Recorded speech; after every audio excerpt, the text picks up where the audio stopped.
Bom dia. Deixa eu puxar pro lado aqui. Falaram para ficar no foco de luz para tentar ficar um pouco mais bonito. Eu disse que é impossível não ficar mais bonito, mas ficar bonito, né? Bom dia, pessoal. Bom dia. Queria que vocês orassem antes comigo assim e repetissem essa oração. Senhor Jesus, que o Emerson não caia desse palco. Em nome de Jesus. Amém. Cara, é o meu maior medo, porque aqui é preto e ali é preto também, então não sabe o final. Bom dia, pessoal. Meu nome é Emerson. Eu sou da Igreja do Cinema lá de Curitiba. É uma honra para mim estar aqui. Eu sempre quis pregar aqui na Igreja do Cinema, mas o Pedrinho disse que ainda não era a hora. Eu precisava aprender muito ainda para pregar, e eu acho que eu aprendi muito. E eu quero agradecer essa oportunidade, quero honrar vocês. É muito legal ver o reino de Deus brotando de dentro das cidades. E isso é maravilhoso, porque é algo que nós sempre sonhamos. Eu não sei de que igreja você era, de onde você era, o que você pensava, mas eu tenho certeza que dentro de você queimava alguma coisa que falava, meu, um dia tudo isso vai mudar. E isso começou a mudar. E ele começou quando pessoas começaram a se ligar que tinha alguma coisa errada, tem alguma coisa errada, então as pessoas começam a agir. E quando elas começam a agir, ninguém consegue parar elas. E ninguém vai conseguir nos parar. Nada consegue. Cara, se um dia chegarem e falarem assim, meu, o cinema bloqueou todas as entradas, ninguém mais pode fazer igreja no cinema. A gente risca no cinema atrás, cara, e fica igreja. Porque a gente é igreja onde quer que a gente vá. Amém? E em relação a isso, eu tenho um pouquinho que eu queria dividir com vocês. E o tema da pregação de hoje, eu vou trocar. Nossa, olha a minha voz agora. A Ellen me ensinou que a gente precisa falar um tom abaixo sempre, então, um tom acima. Então, basicamente, quando você está falando normal, você está falando errado já, você está prejudicando sua voz, possivelmente até os 50 anos você vai ficar mudo. Então, o ideal é sempre você falar assim, com a voz um pouco aveludada. E eu queria ler agora com vocês Marcos 8, do 22 ao 26. Vai ter aqui alguma coisa? Tem. Então, vou ler? Então chegaram a Betsaida e lhe trouxeram um cego, rogando-lhe que o tocasse. Jesus, tomando o cego pela mão, levou-o para fora da aldeia. E aplicando-lhe saliva aos olhos e impondo-lhe as mãos, perguntou-lhe, vês alguma coisa? Este, recobrando a vista, respondeu, vejo os homens, porque como árvores os vejo, andando. Então novamente lhe pôs as mãos nos olhos, e ele, passando a ver claramente, ficou reestabelecido, e tudo distinguia de modo perfeito, e mandou Jesus embora para casa, recomendando-lhe, não entres na aldeia. Cara, quantos de vocês já conheceram essa passagem? Levanta sua mão. Aí, tem uma galerinha. E aí fica a pergunta, Jesus curou menos do que deveria? Ele curou exatamente como deveria? Ou ele curou mais do que deveria? Muitas pessoas veem esse versículo, essa parte, esse trecho, falando que, olha, foi a fé de outras pessoas que curaram. Quando outras pessoas têm fé, você é curado pela metade. Mas quando você tem fé, você é curado por completo. E daí algumas outras pessoas dizem assim, olha, o milagre, às vezes o seu milagre está pela metade, mas um dia ele vai ser completo. E as pessoas começam a tirar várias informações desse texto que não procedem. Porque muitas vezes nós acreditamos, Jesus ele era todo poderoso, ele conseguia fazer todas as coisas. Por que ele iria curar um cara pela metade? Faz sentido? Não faz. E aí a gente começa um pouco do nosso texto. Eu queria a gente tem uma Bíblia aqui que você vai clicando nas palavras assim, e você vai vendo o que elas significam. E tem algumas pérolas nesse texto que são bem importantes. A primeira ali que eu tiro é um pouquinho desse trouxeram um cego. Lá em Betsaida, a cidade onde estava Pedro, onde os carinhas estavam pescando, Jesus chegou e falou para eles, vocês são pescadores, eu vou fazer vocês pescadores de homens. E essa cidade, ela começou a não acreditar em Cristo. Ela não acreditava na palavra dele. E assim, ela ficou muito contrária, o coração dela ficou contrito em relação a isso. Eles não queriam saber nada de Jesus, tanto que Jesus em determinado momento fala, ai de ti, Betsaida, pobre de ti, Corazim, porque Deus teria mais misericórdia de outra cidade que era muito pior, que era Sodoma e Gomorra, do que aquelas cidades. tanto que eles não confiavam na palavra de Deus. E esse cara, esse cego, possivelmente ele é um desses, porque ele não acreditava nisso. Tanto que eles tiveram que trazer esse cego para Jesus. Não foi esse cego que veio caminhando normalmente, quero ser curado. Aí continuou o texto, tomando o cego pela mão, levou-o para fora da aldeia. Jesus tira ele da cidade. Aí tem mistério também. E aplicou-lhe saliva nos olhos. Eu sempre acho meio bizarro porque Jesus cuspia em todo mundo, mas, bom, é algo dele, curtia, sei lá. Eu nunca aprendi a cuspir muito longe, mas um dia, alguém deve saber, pode me ensinar. Aí Jesus chega e pergunta para ele assim, ó. Jesus cospe nele, toca a mão dele e pergunta, você viu alguma coisa? E daí chega a primeira parte, este recobrando a vista. Recobrar a vista significa começar a ver de novo. Então esse cara, ele foi curado. Ele foi curado dessa maneira. Se você achar assim, ó, não, mas ele via as pessoas como árvore. Não, ele foi curado. Só que, o que ele fala? Vejo os homens como árvores, andando. Cara, Jesus fica... Peraí, o que esse cara está pensando? Ou o cara devia estar pensando, nossa, é assim que é. Aí você pergunta, esse cara ele nasceu cego ou não? O que vocês acham? Não. Porque se a primeira coisa que ele vê é uma árvore, então ele já conhecia como que era uma árvore. Ele sabia o que era aquilo. E ele começou a ver as pessoas assim. Então ele tinha um estado original em que ele via as coisas, ele se tornou cego. Então Jesus chega, cura ele e fala, e agora? O que você está vendo? E esse, começando a ver de novo, vê as pessoas como árvores. Aí continua o texto, segue. Então novamente colocou as mãos nos olhos. Agora ele não cuspiu de novo. O cara já devia estar todo cuspido. E este, passando a ver claramente. Agora esse passando a ver claramente ficou reestabelecido. Esse reestabelecido significa enxergar como enxergava antes.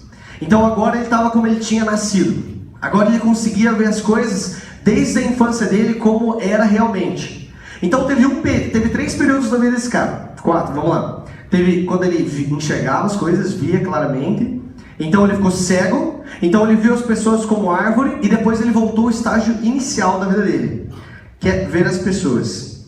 Então Jesus mandou esse cara para casa e ele pediu para ele não entrar na aldeia. Aí começa um pouquinho das coisas que eu quero falar para vocês. Essa árvore, e o tema da pregação é: você parece uma árvore. O jeito que essa pessoa olhou, o jeito que esse cego, e cego significa não cego totalmente, mas significa também mentalmente cego. Quando ele foi curado, ele viu algo diferente. Aconteceu algo diferente. Ele começou a ver as pessoas como árvore. E eu achava que eles pareciam árvores mesmo, sabe? Os galhos e tal. Tem um pessoal que tem o cabelo que parece uma árvore, é normal. Tem pessoas que parecem uma árvore mesmo. Mas esse cara, ele estava vendo todo mundo. E ele viu alguma coisa pior ainda. Ele via essas árvores andando, sem raiz alguma no chão. Porque uma árvore que anda, daí você pode até lembrar do filme do Harry Potter e não sei o que. Pode assistir o filme, tranquilo. E ele começou a ver as pessoas dessa maneira. E algo mudou no coração desse cara. Algo mudou no meu coração também, quando eu descobri de que árvore esse cara estava falando. Quando você volta e você clica ali em árvore, você volta e não existe citação dessa árvore no Velho Testamento. Então não é a árvore que Deus criou no paraíso, não é a árvore plantada junto a ribeiros. Ai tal, nossa, que revelação. Ele viu os caras como carvalhos de justiça. Não era nenhuma dessas árvores específicas. Ele viu essa árvore de outra maneira. E essa árvore, ela é citada, a primeira vez que é citada essa mesma árvore, é em Mateus 3,10. Já está posto o machado à raiz das árvores. Toda árvore, pois, que não produz bom fruto, é cortada e lançada ao fogo. Quando ele fala que ele cortou a raiz, e como que ele tinha visto essas árvores? Como que elas estavam? Andando, né? Sem raiz, pode ser. Então, elas estavam andando. Então, elas já estavam sem raiz. As raízes tinham sido cortadas. E aqui em Mateus 3,10, a primeira vez que esse tipo de árvore é citado, ele fala que já tinha sido posto o machado à raiz. Ele estava falando das descendências. em que o povo ficava falando: não, nós somos de Abraão, nós somos filhos de Abraão, somos filhos da promessa, e nós ficamos, enraizados, a nossa descendência, nós ficamos enraizados aquilo que tudo foi feito na nossa família, e que nós seremos iguais ao que viver na nossa família. Não, essa árvore, ela tinha sido cortada, então a descendência foi excluída disso. A nossa descendência do pecado, tudo aquilo que tinha acontecido anteriormente, foi cortado totalmente. E para esse cara, as árvores estavam andando. E daí a gente continua o texto. Essas pessoas que povoaram a terra da descendência eram pessoas que se importavam em determinado momento. Elas se importaram em determinado momento do que aconteceu na vida delas. Mas quando chegou um novo tempo, elas deixaram de se importar, porque elas tinham raízes. E toda vez que nós temos raízes, nós precisamos receber alguma coisa da terra. Nós estamos plantados, nós colhemos da terra. A terra nos dá o alimento. Mas hoje, num novo tempo, nós não podemos depender dessa terra, de segurar tudo dessa terra. Nossas raízes não estão mais aqui. Nós temos raízes no céu, e as coisas que vêm do céu são as coisas que nos alimentam. Só que nós não podemos depender, e essas pessoas andavam. E andar na Bíblia significa peripateu, o próprio caminho, progrediam, faziam uso das oportunidades, regulavam a própria vida. Quando ele olhou essas pessoas, ele viu pessoas que conseguiam regular a própria vida. Essas pessoas, elas não estavam dependentes de nada mais. Essas pessoas andavam conforme elas queriam, da maneira como elas queriam. Mas se uma árvore andasse da maneira como ela queria e não conseguisse se alimentar, essa árvore morreria. Ele via árvores andando, árvores vivas, porque elas conseguiam regular a própria vida. A segunda vez que é citada essa árvore é em Mateus 13. Outra parábola lhe propôs, dizendo: o reino do céu é semelhante ao grão de mostarda, que um homem tomou e plantou no seu campo, o qual é na verdade a menor de todas as sementes, e crescida é maior do que as hortaliças, e se faz árvore, de modo que as aves do céu vêm aninhar-se nos seus ramos. O reino de Deus são árvores. O reino de Deus são várias árvores, várias pessoas como árvores. E esse cara, ele enxerga o reino de Deus. Quando Jesus cura ele errado, ele começa a enxergar um novo reino. Ele começa a enxergar as pessoas que andam, que conseguem regular a própria vida como um próprio reino. E ele diz que as aves do céu descem e fazem pouso, assim como o Espírito desceu e fez pouso em você. Ele desceu e fez pouso em Jesus através de uma pomba, através de uma ave. Uma ave desceu do céu e fez pouso em uma árvore. Jesus era esse início dessa árvore, era essa grande figueira. E hoje ele permitiu que nós fôssemos chamados de árvores.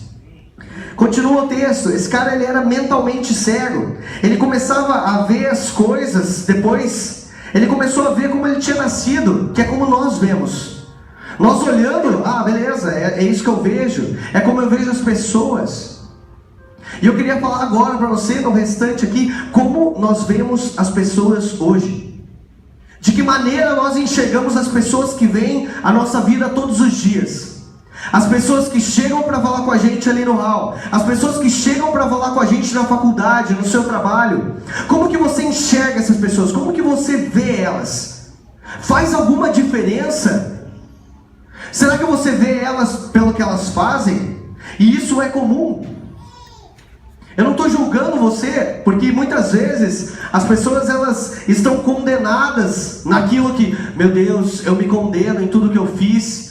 E dá tanta dó de olhar para essas pessoas e ver pelo que elas estão passando, que nós preferimos às vezes dar um passo atrás. Porque é difícil enxergar uma árvore onde às vezes você só plantou uma semente. Só que, meu irmão, se você for para dar um cartãozinho da igreja no cinema pro cara e sair, é melhor que você nem dê, porque talvez outro cristão faça um trabalho melhor que o seu. Porque o que importa realmente é o que você fala para essas pessoas. Não o que você entrega, ou somente o jeito que eu vivo minha vida, ou como meu Facebook se parece, ou como meu Instagram se parece. Existe uma vida dentro de você que precisa ser compartilhada. Existe a história de um cara, quando você assistiu o filme Na Natureza Selvagem, esse cara ele pega, ele fala, não quero mais saber desse mundo, e ele vai embora, ele vende tudo que ele tem, ele queima dinheiro, ele queima o carro dele, ele joga na enchente, sei lá, alguma coisa assim, e ele vai pro Alasca e ele encontra um ônibus, um trailer, e ele começa a morar nesse ônibus sozinho, durante 2 anos. Eu vou contar o final do filme, tudo bem? E no final desse filme, esse cara chega e ele come umas sementinhas, um fruto lá, e ele morre. Ele está prestes a morrer e ele escreve uma frase: a felicidade só é real quando ela é compartilhada. A vida só é real quando ela é compartilhada. Não adianta você ficar falando assim, ó, eu tenho a vida, eu sou a vida, eu sou santo, eu sou justo, sou remido, sou justificado. Isso não passa de palavras enquanto você não vive isso. Enquanto você não passa isso para as outras pessoas, enquanto você não fala que elas também são isso, isso não passa de balela, não passam de palavras. O que Deus falou foi acompanhado de ações. Não amem só de palavras, mas amem com ações. E Deus chegava e falava assim, haja luz, e a luz dava um jeito de existir. Agora nós falamos as coisas e elas ficam no vácuo, no limbo, as palavras. Faz diferença? Faz diferença o que nós falamos? Porque faz diferença como nós vemos o mundo. Se você vê o mundo igual esse cara era antes, ou talvez mentalmente cego, é assim que você enxerga o mundo sem necessidade de mudança. Mas quando você enxerga as pessoas como árvore, o jeito que você fala com elas é diferente. O jeito que você atrai elas é diferente. Continua o texto. Aquele, porém, que odeia o seu irmão está nas trevas, e anda nas trevas, e não sabe para onde vai, porque as trevas lhe cegaram os olhos. Esse cara estava cego. Cego, não o amor é cego, mas cego do jeito que ele via os irmãos dele, porque havia trevas na maneira como nós enxergamos as outras pessoas. Nós queremos enxergá-los de olhos fechados, e isso não faz diferença para nós, porque se nós continuarmos assim, nós vamos ser chamados igual a igreja de Apocalipse. Aconselho-te que de mim compres ouro refinado pelo fogo, para te enriqueceres, vestiduras brancas para te vestires, a fim de que não seja manifesta a vergonha da tua nudez, e colírio para ungires os olhos, a fim de que vejas. Uma igreja que precisava de colírio, de tão mal que estava o olho dela, de tão mal que ela enxergava as pessoas. É lindo nós falarmos para não cogitar o mal, mas é difícil não cogitá-lo. Mas será que é tão difícil mesmo? Ou depende muito mais de como nós decidimos enfrentar esse mundo, como nós decidimos enfrentar as pessoas, como nós decidimos lutar pela vida delas. Não existe amor maior do que esse, do que dar a vida pelos seus amigos. E ele não está falando de morrer, ele está falando de entregar a vida. Entregar a vida é jorrar a vida de dentro de você. Só que para isso acontecer, você precisa tirar a escama dos seus olhos. Você precisa começar a ver claramente as pessoas como árvores, não como sementes. Nós precisamos ver elas prontas e não em processo. Só que se você vê um cara em processo, uma hora você vai desistir, porque é penoso isso. É penoso você ficar levando, é penoso você ficar carregando. E sabe, às vezes, cara, quando uma pessoa está se afogando, não é hora de ensinar ela a nadar. Quando uma pessoa está se afogando, é hora de jogar a boia para ela e puxar ela para o barco de novo. Só que nós escolhemos ensinar as pessoas a nadar. Está sofrendo por causa disso, está sofrendo por causa daquilo, e nós continuamos. E nós continuamos a nossa jornada. E mais um ferido, e mais um ferido. Está na hora do resgate do soldado Ryan. Quando Deus criou o mundo, com uma voz, Ele criou tudo. E no final de cada criação, o que Ele falava? E Deus viu que era bom. Depois de cada palavra que você fala, a obra da tua palavra, o fruto da tua palavra, você tem que conseguir dizer: eu vi que isso era bom. Depois de cada coisa que você fala, e se o que você está vendo não é bom, é hora de mudar o que você fala. É hora de mudar as palavras que saem da nossa boca. Porque nós precisamos ver o que é bom. Para terminar, em 1 Coríntios 13, fala sobre, quem lembra? O amor.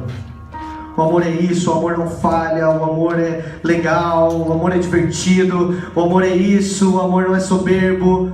E daí ele começa a falar, e de repente ele chega num ponto que ele fala bem assim, ó: e quando vier o que é perfeito, o que é imperfeito desaparece. E nós esperamos Jesus voltar pela segunda vez, porque quando Ele, que é perfeito, vier, tudo que é imperfeito vai desaparecer. Amém. Glória a Deus. Mas não tem nada a ver, porque esse texto está falando sobre o amor, sobre o amor que nós temos para com os outros. E esse é o perfeito, é o amor. E uma vez que você enxerga as pessoas com amor, o que é imperfeito desaparece nelas. Amém. Tudo o que você enxerga é a perfeição, é uma árvore com frutos, e não somente uma semente, e não somente galhos secos. E eu quero convidar vocês a enxergarem árvores. Da próxima vez que vê uma pessoa, enxergue uma árvore, não um nada, não alguém sem solução, mas uma árvore. Amém. Obrigado pela oportunidade. É a oportunidade que chama, né? Obrigado, meu pessoal.